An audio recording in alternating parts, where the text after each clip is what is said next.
News 18 Delhi. और इस वक्त की अहम खबर आपको दे दें, दिल्ली हाईकोर्ट के फैसले के खिलाफ जाएंगे चिराग पासवान, डबल बेंच में दाखिल करेंगे अपनी अर्जी। आपको बताएं कि चिराग पासवान के वकील अरविंद कुमार ने न्यूज़ 18 को ये जानकारी दी है। हाईकोर्ट की डबल बेंच में अर्जी दाखिल करने की तैयारियों में है चिराग पासवान।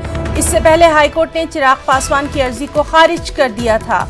लोकसभा स्पीकर ओम बिरला की जानिब से पशुपति पारस को पार्लियामेंट में पार्टी लीडर के तौर पर तस्लीम किया गया था और उसके बाद से ही लगातार चिराग पासवान जो हैं वो चिरागपा नजर आ रहे हैं। जिस तरह से लगातार वो बयान पर बयानात देते नजर आ रहे हैं, उन्होंने साफ तौर पर कहा है कि इस बात को वो तस्लीम नहीं करेंगे, वही असली पार्टी के लीडर हैं और अब वो कोर्ट का भी रुख लगातार कर रहे हैं। तो दिल्ली हाईकोर्ट के फैसले के खिलाफ जाएंगे चिराग पासवान, डबल बेंच पे अर्जी दाखिल करेंगे।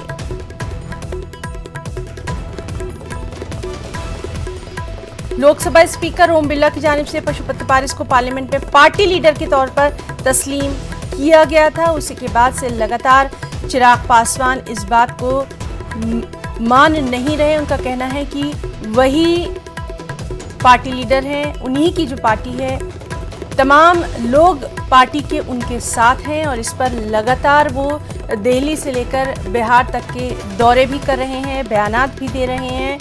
और इससे पहले भी हाईकोर्ट ने चिराग पासवान की एक अर्जी को खारिज कर दिया था। अब हाईकोर्ट की डबल बेंच में अर्जी दाखिल करने की तैयारियों में है चिराग पासवान। वक्त